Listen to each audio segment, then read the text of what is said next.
Well, it is the 4th day of April. That is 2025. Good evening and welcome to Newswatch on Hope TV, the station where you look and live. Now, on today's conundrum, we take a look at Kenyan political leaders' dance of alliances. Just a week after being fired, former Public Service Cabinet Secretary Justin Muturi has accused President William Ruto of being irredeemably corrupt and unfit to lead Kenya. Is it an expression of bitterness from being ousted, or does his statement hold weight, or rather, is it both? Stay tuned for that towards the end of the bulletin. I'm Tess Njenga and our sign language interpreter is Boniface Muraithi. First, let us take a look at the day's news. President William Ruto has dismissed critics, saying that he will continue visiting all parts of the country to foster development despite his detractors' comments. Now, speaking when he was in his tour of Tharaka Nithi on the 4th day of his Mount Kenya tour, the president has continued calling for unity in the country. Accompanied by his deputy, among other local leaders, he launched and evaluated several development projects in the area.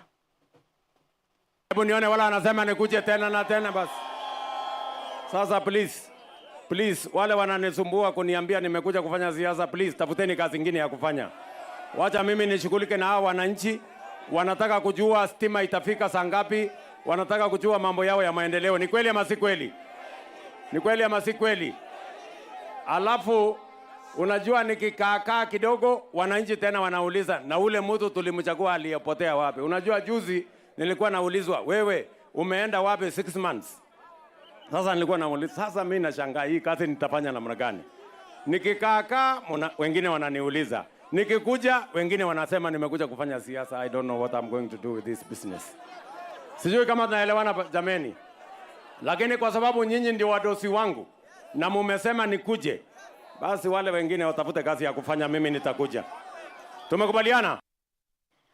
On a similar note, just a day after criticism arose, President William Ruto has defended Inspector General of Police Douglas Kanja for attending some of his events during his Mount Kenya tour. The Inspector General had attended a meeting in Nyeri which sparked backlash from some Kenyans. However, President Ruto emphasized that the IG was right to attend as it was a public function. Speaking in Chuka, Tharaka Nithi County, Ruto was commissioning 60 new housing units for the National Police Service, highlighting the challenges of providing decent housing for officers. Between 5 years of electoral cycle, in between, there is more important stuff for us to do as a government and as a people. You cannot do politics 24/7, 7 days a week, 12 months a year, and 5 years. It's not possible. The country will come to a standstill.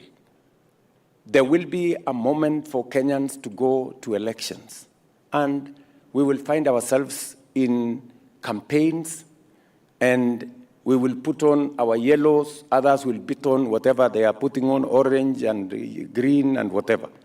That is the time to do that. For now, we must engage in nation building. And in nation building, all of us, in whatever capacity, must participate from wherever we are in nation building. Building the houses we are doing, affordable houses, markets, issuing title deeds, building roads, connecting electricity, connecting water, educating our children. That is the business we have between elections. So I want to tell those who may have confused that there is a campaign in Kenya. Please, there is no campaign in Kenya. What we are doing is what the people of Kenya asked us to do. Religious leaders from the North Rift region have raised their concerns, urging President William Ruto to forgive his former deputy Rigathi Gachagua, saying that it is one of the ways to build unity and reconciliation in the country. Speaking at Captain Village in Nandi Hills constituency, Nandi County, during the burial ceremony of the late Musa Keio, who is the father of Barnabas Kosgei, clerk of Nandi County Assembly, the religious leaders led by Bishop Christopher Ruto of Anglican Church of Kenya Eldoret Diocese have now stated that the former deputy president, Rigathi Gachagua, had played a vital role in the country, hence ensuring that the President William Ruto's win in 2022 general elections. Meanwhile, these leaders have also called on the Kenya Kwanza government to implement their agenda through development to different parts of the country, as they had promised during general elections. Tutafute huyo mzee aliyekuwa naibu wa rais ili arejeshwe sisini, atembee pamoja nasi. Unajua, unajua vile. That is what we want to say. And I'm saying this without any fear of contradiction. He did well. He supported us. So it is time for us to look for him and tell him to come back. Vile rais wetu mpendwa amekaribishwa mlimani, tunamwambia Mungu asante sana kwa watu wa mlima. God bless you kwa makaribisho na mapokezi kwa shangwe. Ni kuendelea kuomba president aendelee pia kutembelea sehemu zote kama vile alitembelea wao jana kwa ajili ya miradi nyingi ambazo tunahitaji. Barabara zetu nyingi ni mbovu, zimeharibika sana, kufikia mahali zingine ni mbaya. Maji katika sehemu nyingi hazijasambazwa sawa sawa, na kwa hivyo magonjwa bado yanaendelea kusumbua watu wengi. So those key areas, particularly transport, particularly health, we pray that the government will do extra mile. After 2 weeks of strike action, access to medical services at Moi Teaching and Referral Hospital is set to return to normal. Nurses at the Eldoret-based hospital have called off their strike following a return-to-work agreement signed early today, Friday, between officials from the Kenya National Union of Nurses and the hospital management. MTRH CEO Dr. Philip Kirwa confirmed that most of the 7 issues that prompted the strike have been resolved, with ongoing efforts to address the remaining concerns. Nurses Union's trustee Henry Adolwo announced that members will resume work immediately. Key issues raised by the nurses included inadequate medical cover for themselves and their families, lack of promotions, and the hospital's failure to remit their statutory deductions.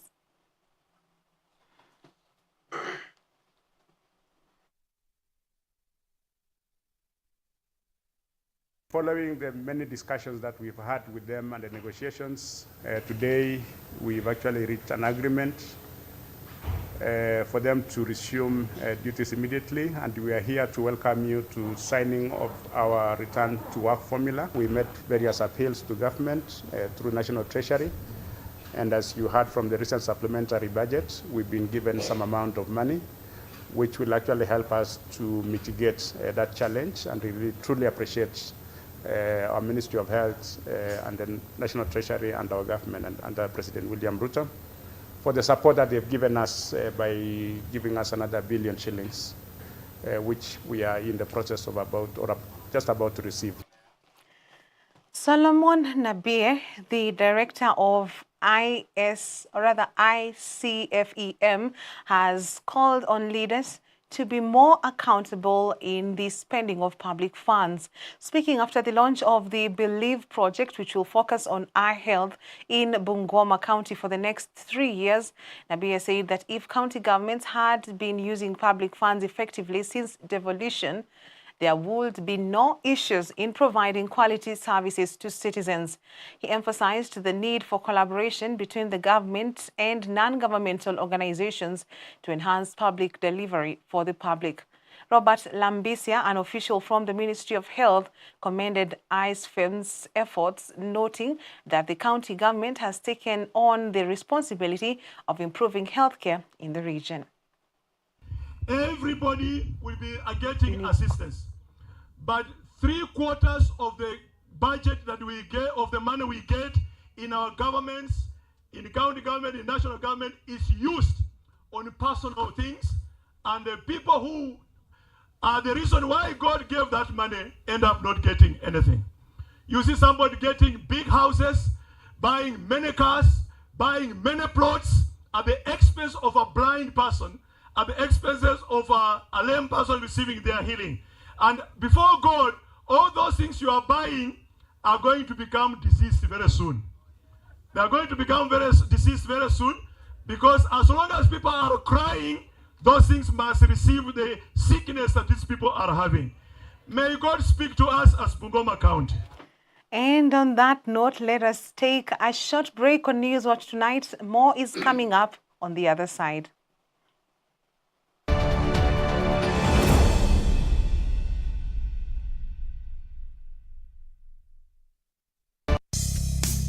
Welcome to the world of Hope Media, a media unit of Christ is the Answer Ministries that is committed to spreading the gospel of our Lord Jesus Christ through the transformative power of media. Hope Media is dedicated to utilizing various forms of media to spread the message of hope, love, and redemption to all people around the world. Hope Media consists of various units that work together to achieve this goal. These units include Hope FM. Hope FM is your #1 Christian radio station, offering you discussions on current day-to-day issues, inspiring music, life-changing sermons, and news updates, broadcasting 80% in English and 20% in Swahili, with listenership of over 12 million every month. Hope TV. Hope TV programming is designed to inspire, educate, and challenge the viewer with wholesome content to reach various demographic groups: children, youth, and adults, both male and female, with viewership of over 24 million every month. Hope Recording Studios. Hope Recording Studios is a state-of-the-art recording facility that offers high-quality recording, mixing, and mastering services. It is designed to meet the needs of musicians, artists, and other creative professionals who require top-notch recording facilities. Hope Creative. At Hope Creatives, we believe that inspiring graphic design work doesn't just happen. It takes the right people with wild, out-of-the-box ideas committed to the same ideals, working together to make it happen. We listen, we learn, we brand. Hope Digital. Hope Digital is a creative digital unit within Hope Media. We are driven by a passion to creatively express ourselves while influencing you with the same creative energy in online spaces and beyond. At Hope Media, we believe that media can be a powerful tool for spreading the message of hope as well as grow your business through advertisements, and we do this with excellence. For more information regarding our services, please visit www.hopemediakenya.org or call us on 0709 861 180. Hope Media. We keep hope alive.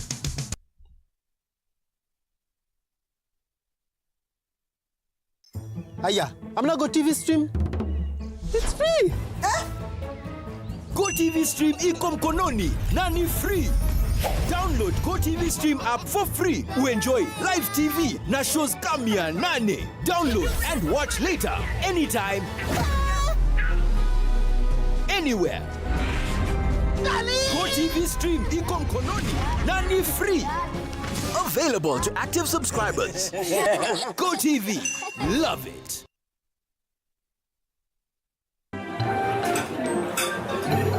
I've actually been trying to find a balance.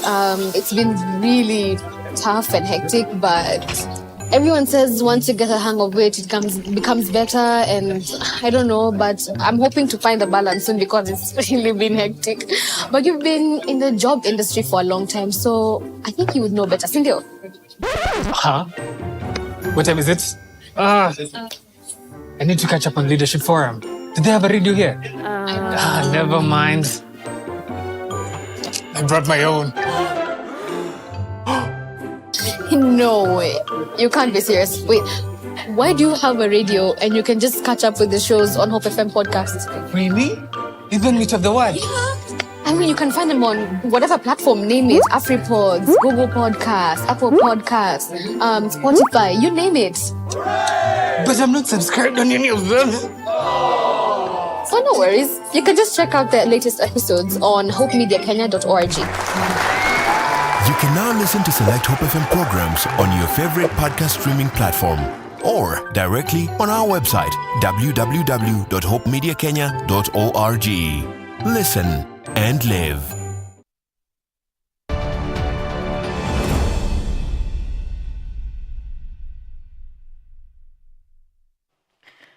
Welcome back. A section of Bungoma County residents have formed a group to push for greater accountability from leaders, with women particularly raising concerns about sexual harassment when seeking employment. The group, led by Evans Kakai, consists mainly of young people and aims to advocate for better leadership and accountability in the county. Kakai expressed disappointment that many development projects in Bungoma have not been implemented. Kuna mambo muhimu sana huwa yanatendeka katika hii kaunti yetu, lakini maoni ambayo huwa yanawekwa katika hiyo meza ama mazungumzo yanakuwa yanatoka katika mrengo fulani ya watu ambao sio wote. Kwa hivyo hii Sauti Mbadala inataka kupata hiyo fursa ya kuweza kuwasilisha mambo ya wale wako Bungoma, lakini wanaamini ya kwamba mambo yao huwa haisingatiwi sana. Mambo mengi kuna decision mingi sana huwa zinachukuliwa, lakini almost zaidi ya 3/4 ya watu wa Bungoma huwa hawauzishwi. Sasa watu vijana na wamama na wazee wameona ya kwamba ni lazima wapate mahali ambapo pia mambo yao yatakuwa yanazungumziwa. Ile mambo ambayo wanasiasa wanatumia vijana, watoto wa watu wengine kwa njia ambayo ni mbaya, hiyo pia tumekataa as an alternative movement. Tunataka vijana waitwe kwa meza mahali kuna opportunities, mahali kuna information, mahali kuna maneno ya kuempower, si kuwatumia ili kupigana katika maneno ya kisiasa. Kwa hivyo mimi I want to call upon the young people of Bungoma. The first thing that is killing us is the issue of handouts. Tukatae handouts. Yes. This political class wanajua ya kwamba a poor society is able to govern. And ndio maana hawataki watupatie nafasi za kutuempower. Wanataka tuwategemee, watupatie shilingi 200, shilingi 300 ili tuendelee kuwategemea. Kama alternative voice, the ladies in alternative voice, tukiungwa na mandugu zetu wenye tuko hapa, tunataka kukataa hiyo. Exactly. Na tunataka kuambia wanawake huko nje kwamba kukiwa na opportunity and you know you qualify na umeitwa, nenda kule, ukiambiwa uende kulala naye, kuja kwetu. We will organize with this media. Tutaseti mtego, tuanike mtu uchi. Because it's about time. Across our borders, in what seems like a case of tit for tat, China has announced it will impose an additional 34% tax on U.S. goods starting next week in retaliation to tariffs imposed by U.S. President Donald Trump. The move has caused European markets to take a hit, with stocks indexes in London, Berlin and Paris all dropping by more than 3%. Trump previously introduced a 54% import tax on China, one of the highest rates for any country. Its finance ministry says the U.S. tariffs on Chinese products are not in line with international trade rules. A spokesperson at the Ministry of Commerce said China has also filed a lawsuit with the World Trade Organization. However, the U.S. Secretary of State, Marco Rubio, has justified Trump's tariff charges.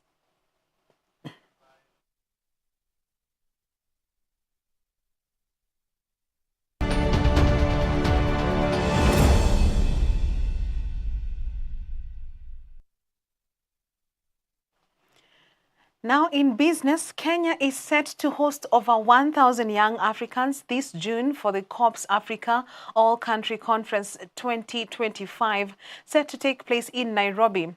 In preparation for the event, Corps Africa held a stakeholder meeting at the Kenya School of Government to rally partners and stakeholders to explore collaborative and partnership efforts in support of youth volunteerism across the continent. Core Africa, a leader in youth-led non-profit organization operating in 10 African countries, recruits and trains young educators to serve as change agents within local communities. The organization champions high-impact projects across various sectors, including education, agriculture, economic development, among others. We are sending these college graduates to very rural places. Some of these places, even just access to education is a problem. And so the impact that some of these communities have reported to us of just having a lady who's a graduate in a very rural community, just the motivational factor that has, just as a role model for the girls in that community who are sort of used to finishing class 8 and then there's nothing else. So, you talk to some of the elderly people and saying just having this girl here has changed the attitude of our girls. Our volunteer serves for 1 year in any particular community. So we'll send Victor to a community for just 1 year. That 1 year, we hope that they'll lit enough fire in terms of that sort of mindset shift. When we bring people together, this is a platform of information exchange. This is a platform where we network and we actually even have policies. It's a good platform to raise policies for youth, policies for mitigation. And how can we work together to get this energy of our youth to execute these very policies or these very things that we need executed? It is the youth that will actually execute these policies that we put in place. The Kenya School of Government has partnered with Core Africa to host the All-Country Conference 2025, which will feature a full week of interactive workshops focused on youth leadership, entrepreneurship, and economic development. The All-Country Conference is a big platform for the African youth. Like you're saying, we're bringing youth from 10 countries just to share experiences in a same space with change makers and also those who are able to influence change in government, in the organizations, who are the big players in the NGO sector. And that's why we are collaborating with Core Africa to hopefully organize this conference, all-country conference, in June. Kenya School of Government strongly believes in the youth agenda and youth development. And this is important because Kenya School of Government will only guarantee itself of its existence 10, 20, 15 years from today if we grow the youth who can then come and take over spaces. From this partnership, Kenya is set to host over 1,000 young Africans this June for the Core Africa All-Country Conference 2025 in Nairobi. For Hope TV Newswatch, I'm Modoni Kariuki. KCB Bank and Mivida Homes have entered a strategic partnership to accelerate the development of eco-friendly affordable homes in Kenya. The move aligns with the government's affordable housing agenda and seeks to bridge the housing gap by enabling more individuals and families to own quality homes at competitive financing terms. Through this arrangement, KCB will provide a range of banking solutions, including debt financing to support Mivida Homes in the construction of modern, well-planned housing units, while the bank will offer end-user financing to facilitate home ownership for prospective buyers. For us as KCB, driving accessibility, affordability, but inside of that, sustainability is very key. All the Mivida projects are EDGE certified. So for us, that was very, very important.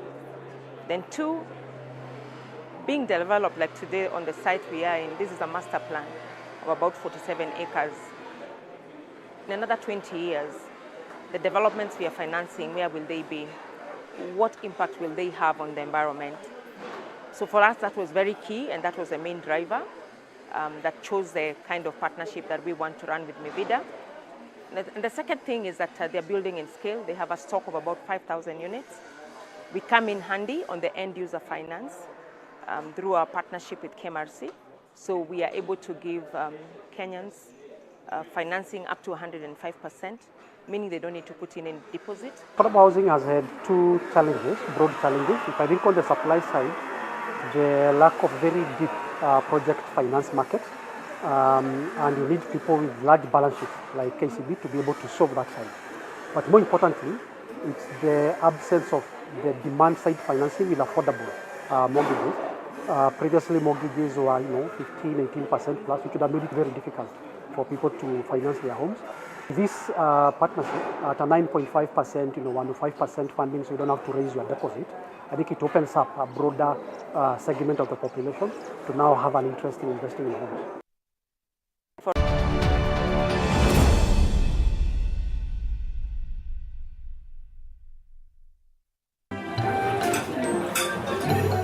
I've actually been trying to find a balance.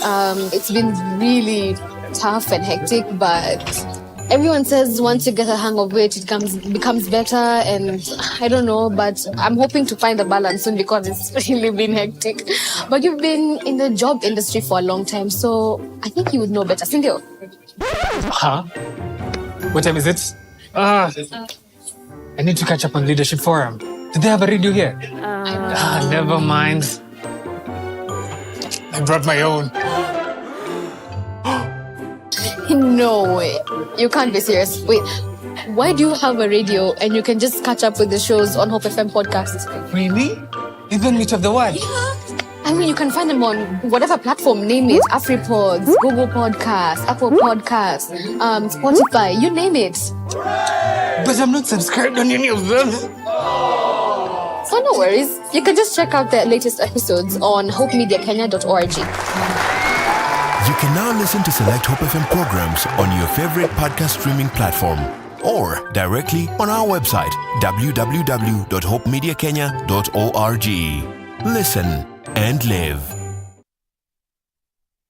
Thank you for tuning in to Hope TV, your go-to channel for hope, inspiration, education, and wholesome entertainment. At Hope TV, we are committed to knowing God and making Him known through powerful media content. We truly value you and are dedicated to serving you better. For feedback, inquiries, or complaints, reach out via WhatsApp or SMS on 0708 222 323. Email us at customerexperience@hopefm.org. Hope TV, look and live.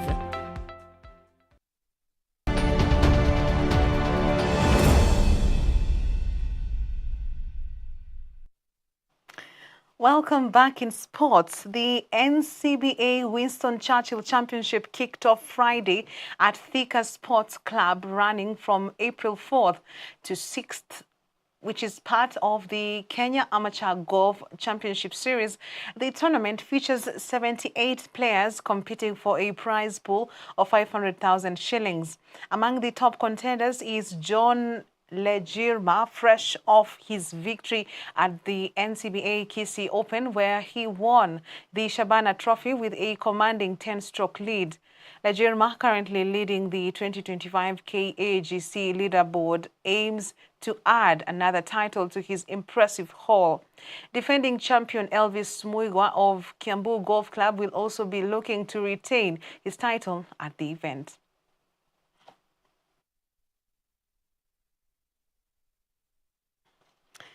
Kevin De Bruyne has announced he will leave Manchester City when his contract expires at the end of this season. The 33-year-old Belgian midfielder, who joined City from Wolfsburg in 2025, has won 16 trophies, including 6 Premier League titles and the 2023 Champions League. City's manager Pep Guardiola praised De Bruyne as one of the greatest midfielders to ever play in his country.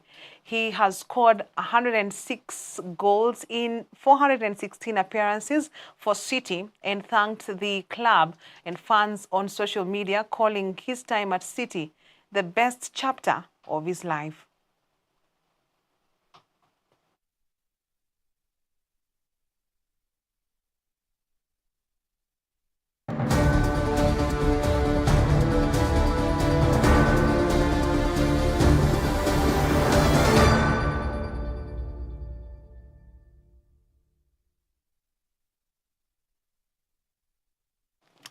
Welcome to today's conundrum, where we are taking a look at the fast shifting alliances in our political circles. Now, Kenya's political landscape is a constant game of shifting alliances where loyalties seem to be as fluid as the promises made during elections. The rapid changes in political alliances, as seen with figures such as Justin Muturi, Rigathi Gachagua, and even the turncoats from the opposition, such as Raila Odinga and his allies, reflect a deeper and somewhat unsettling truth about the nature of Kenyan politics. It is a system dominated by personal interests, strategic maneuvering, and the quest for power, rather than a consistent commitment to the public good. Now, just a week after being fired, former Public Service Cabinet Secretary Justin Muturi has accused President William Ruto of being irredeemably corrupt and unfit to lead Kenya. In an exclusive interview with a local TV station today, Muturi has criticized the president for allegedly claiming to fight corruption while secretly engaging in corrupt deals worth billions.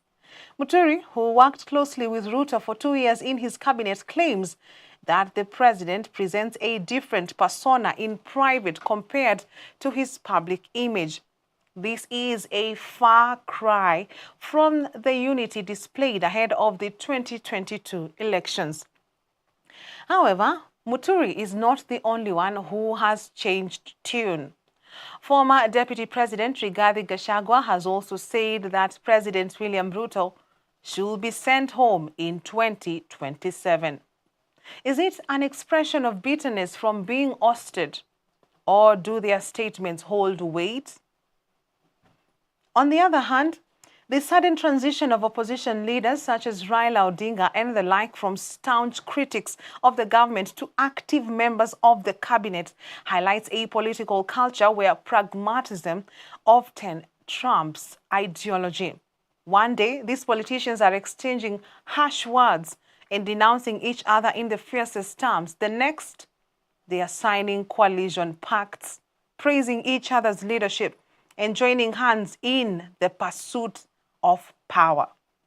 This rapid and unpredictable change in alliances reflects a political environment driven by survival, ambition, and the pursuit of influence, rather than consistent principles or long-term vision for the country. It raises a fundamental question about the motivations of Kenya's political elite. Is there a shift from opposition to government, or vice versa, based on ideology, or is it simply a tactical move for personal or political gain? In a society where political affiliations are often dictated by convenience, ambition, and the allure of state power, these back and forth movements between opposition and government raise questions about the integrity of political leadership. A politician's switch from criticizing a leader to joining their government is seen by many as opportunism, an indication that the line between right and wrong is often blurred by the promise of personal gain. This phenomenon is a direct reflection of Kenya's volatile political environment, where alliances are less about shared values and more about survival in the ever-changing tides of political fortunes. It is a system that can sometimes create instability, as the public can be left questioning the motivations behind such shifts.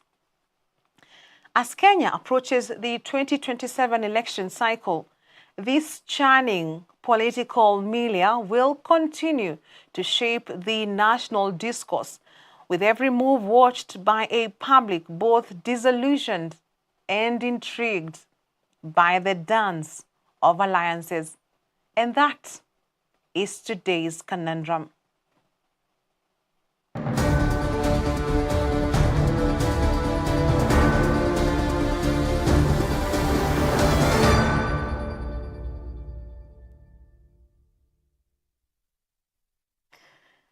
And today's conundrum brings us to the end of Newswatch tonight. On behalf of the whole team that has made this bulletin a success, thank you for watching. Till next time, have a good night and a great weekend.